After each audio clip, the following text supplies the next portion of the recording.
Hello friends, my name is Alok Raja. I am a history faculty in Nirmala Academy.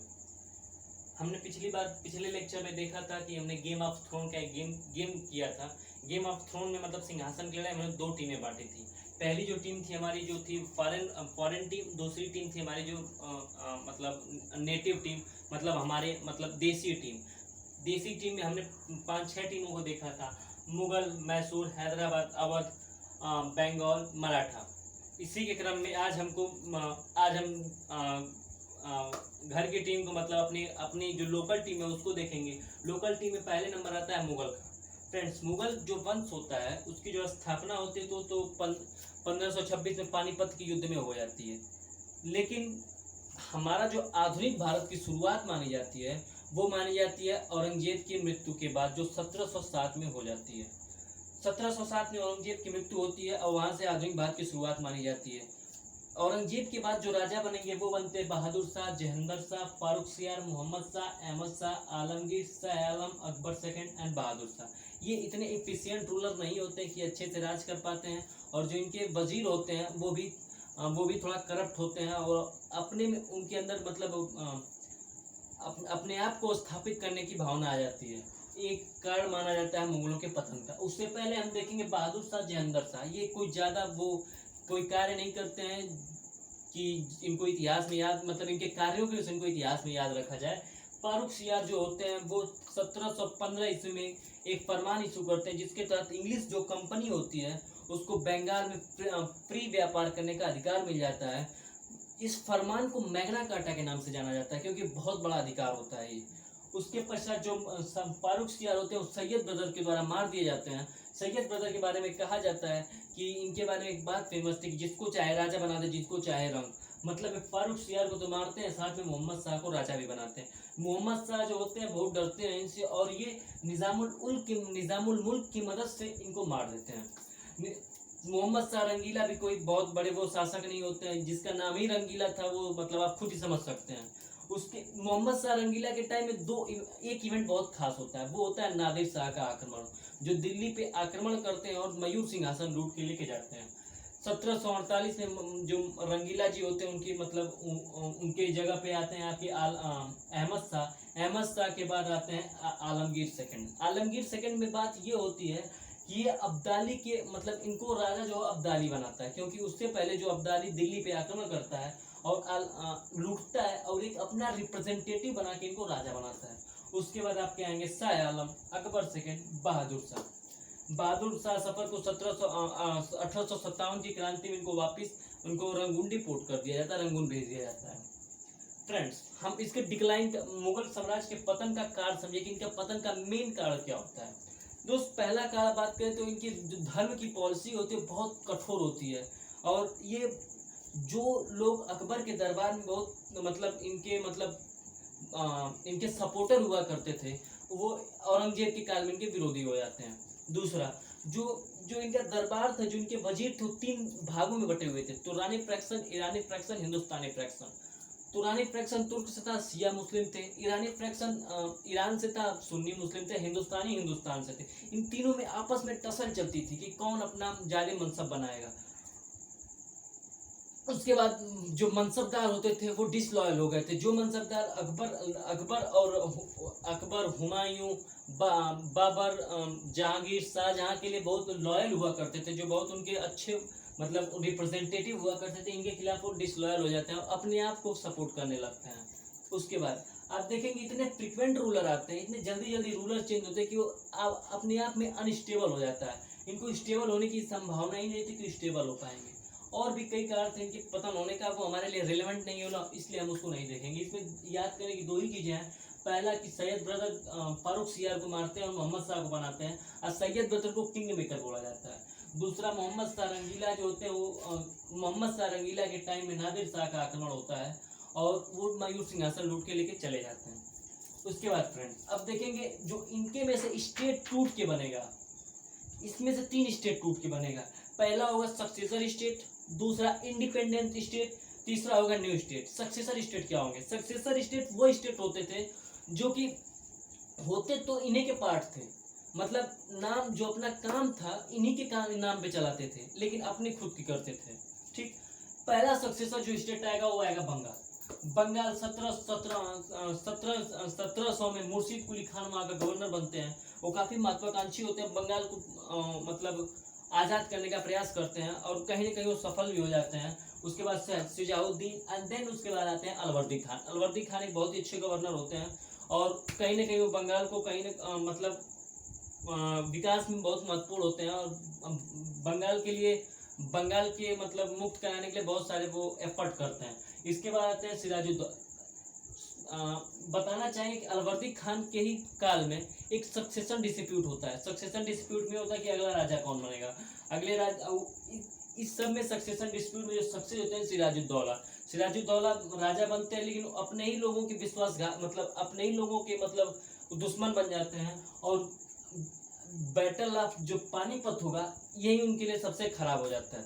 Siraj-ud-Daulah एक बड़े महत्वाकांक्षी शासक थे, वो अंग्रेजों को रोकना चाहते थे और इसी के क्रम में वो 1757 में फोर्ट विलियम पे जाके कब्जा करते हैं और वहाँ के 145 अधिकारी को एक बंद कमरे में बंद कर देते हैं, एक काले कमरे में वो बंद कर देते हैं।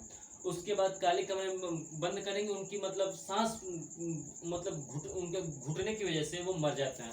ऐसा बोला जाता है, कुछ लोग बोलते हैं कि 123 मरे थे, कहीं बोला जाता है कि कोई एग्जैक्ट फिक्स नंबर नहीं होता इसका, तो हम उस नंबर में कहीं नहीं पूछा जाएगा कितने अधिकारी मरे थे, वो मर जाते हैं। इसका बदला लेने के लिए जो क्लाइव होता है वो मद्रास से वापस यहाँ पे आता है। वो एक बहुत ही अच्छा कूटनीतिज्ञ होता है, वो यहाँ आता है, मीर जाफर, घसीटी बेगम, जगत सेठ ब्रदर जैसे लोगों को आपस में मिला लेता है।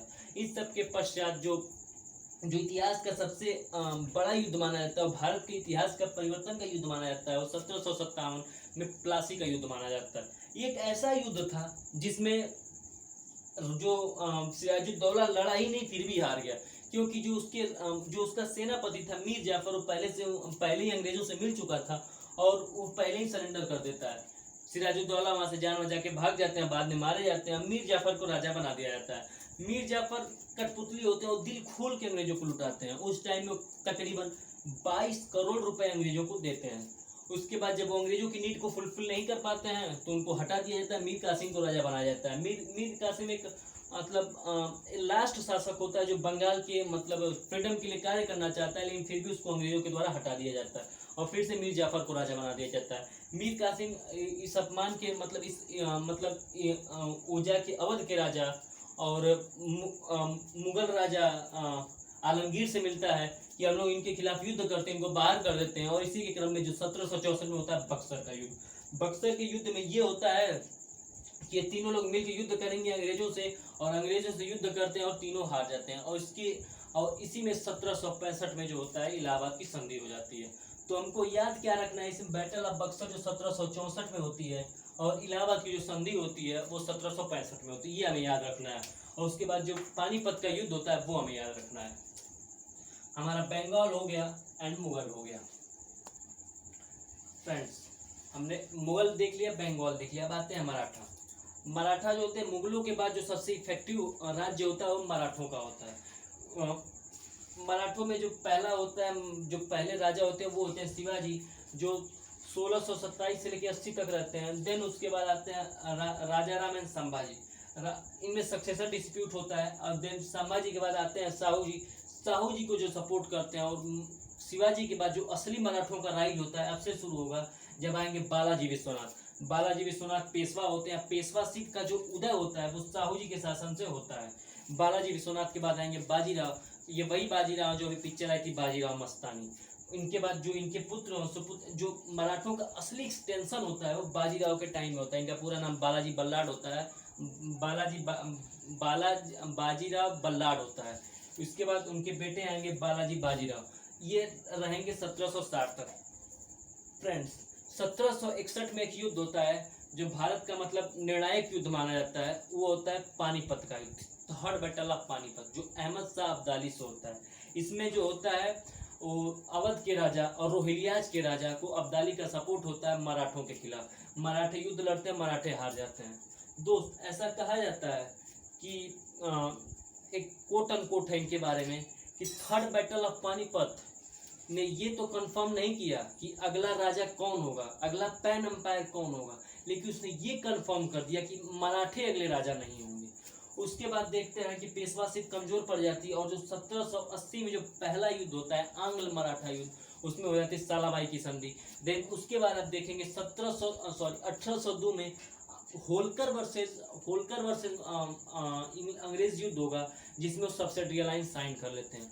तत्पश्चात तीसरा और जो निर्णायक युद्ध होगा मराठों का, वो होगा 1819 में, जिसमें मराठा हार जाते हैं और पेशवाशिप जो होती है एबॉलिश कर दी जाती है, और जो मराठा होते हैं वो पैरामाउंटेंसी के अंतर्गत आ जाते हैं। फ्रेंड्स, तो मराठा भी हमारे खत्म हो गए।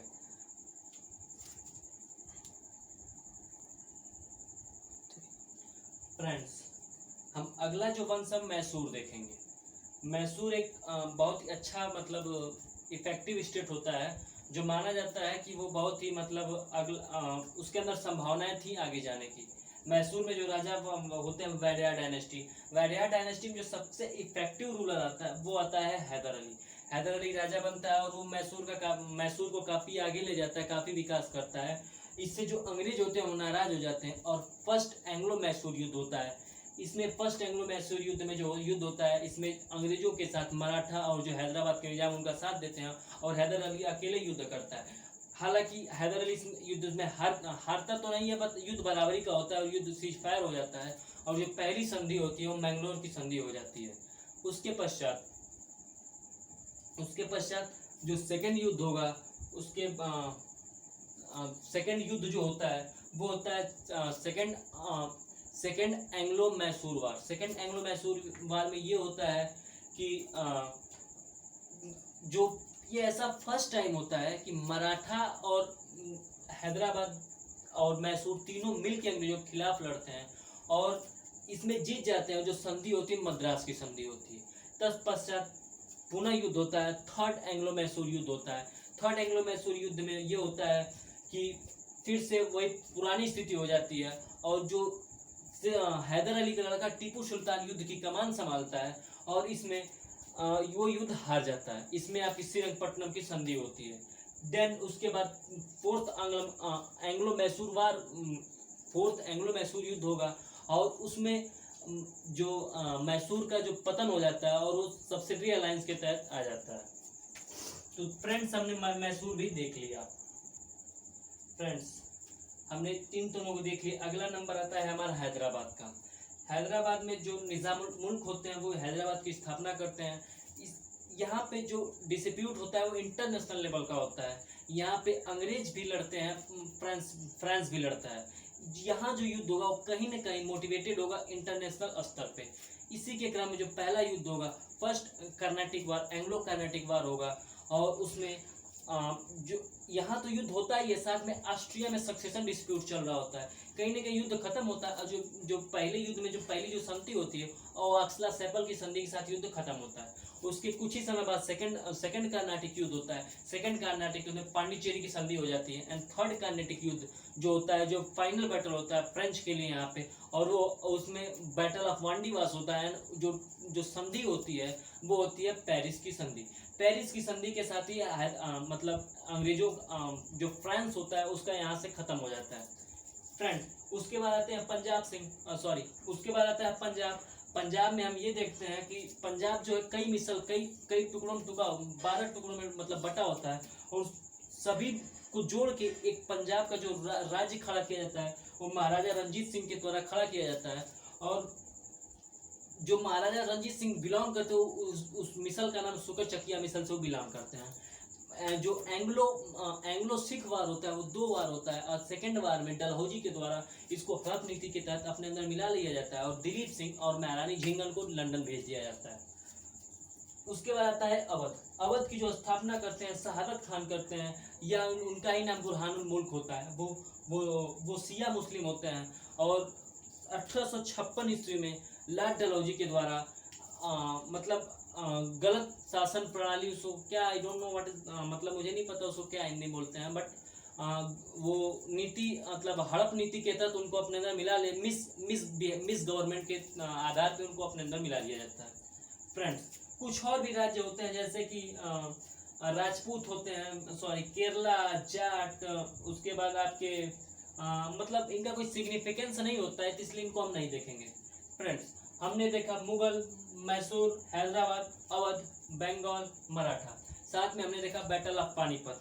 इसका जो हमारा अगला लेक्चर होगा उसमें हम देखेंगे जो इकोनॉमिक ड्रेन होता है, उन्होंने हमारे यहाँ से धन का निष्कासन कैसे किया, और सारी नीतियाँ, सहायक संधि, हड़प नीति, इन सबको हम देखेंगे। फ्रेंड्स, अगर आपकी कोई क्वेरी हो तो मेरे नंबर 8795166007 पे आप हमको व्हाट्सअप कर सकते हैं। हम आपकी क्वेरी का जवाब देने का प्रयास करेंगे। और साथ में आपको लेक्चर अच्छा लगा हो तो लाइक, शेयर, सब्सक्राइब करना मत भूलेगा। Thank you and thank you very much.